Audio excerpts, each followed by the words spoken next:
మహిళా రిజర్వేషన్ బిల్లుపై చర్చతో పార్లమెంట్ దద్దరిల్లింది. కేంద్రం తెస్తున్న మహిళా కోటా బిల్లు చరిత్రాత్మకమైందన్నారు ప్రధాని Modi.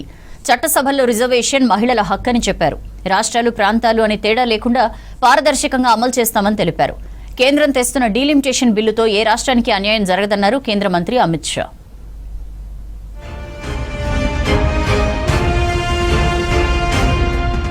Parliament special session hot గా జరుగుతోంది. మహిళా రిజర్వేషన్ డీలిమిటేషన్ బిల్లుపై చర్చతో సభ దద్దరిల్లింది.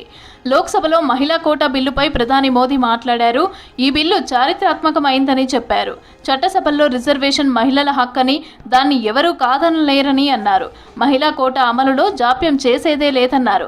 రాష్ట్రాలు, ప్రాంతాలు అనే తేడా లేకుండా పారదర్శకంగా అమలు చేస్తామని తెలిపారు. మహిళా బిల్లు అమలు మనందరికీ దక్కిన గౌరవమని అన్నారు మోదీ. चाहे दक्षिण हो, उत्तर हो, पूर्व हो, पश्चिम हो, छोटे राज्य हो, बड़े राज्य हो, मैं आज एक जिम्मेवारी से कहना चाहता हूं कि निर्णय प्रक्रिया किसी के साथ भी भेदभाव नहीं करेगी।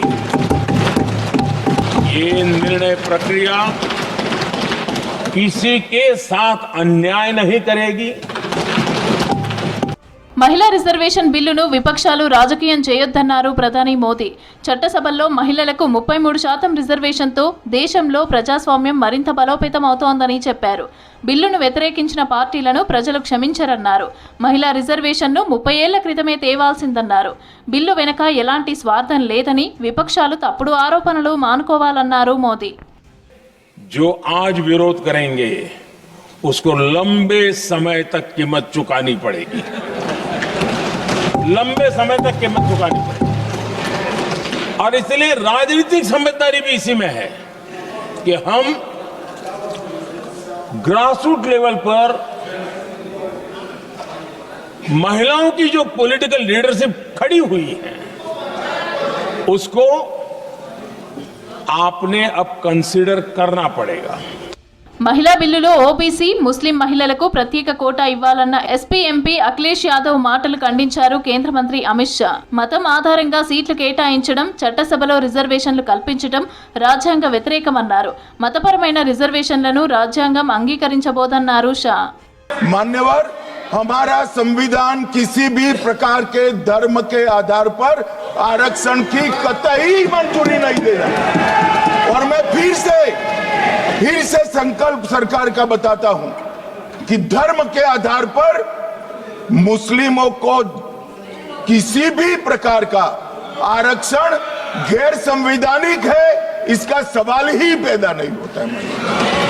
కేంద్రం తెస్తున్న డీలిమిటేషన్ బిల్లుతో ఏ రాష్ట్రానికి నష్టం ఉండదన్నారు కేంద్ర మంత్రి అమిత్ షా.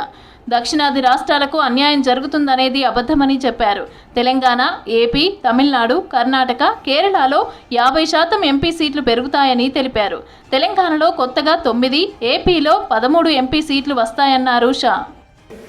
मान्यवर, लगभग 23.76% दक्षिण के सांसदों का यहाँ शक्ति है। अब 50% वृद्धि होने के बाद 129 की जगह 195 सांसद बैठेंगे और उनकी शक्ति 23.97% मतलब 24% होगी। तो शक्ति कम नहीं हो रही है, बढ़ रही है।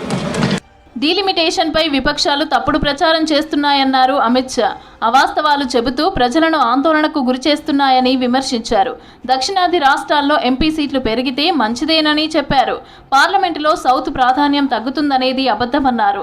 డీలిమిటేషన్తో దక్షిణాది జనాభా శాతం కంటే ఎక్కువ సీట్లు వస్తాయన్నారు అమిత్ షా.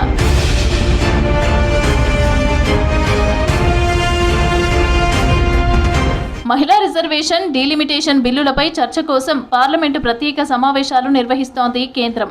3 రోజుల పాటు జరిగే చర్చల్లో 2 బిల్లులపై సుదీర్ఘ చర్చలు జరుగుతున్నాయి.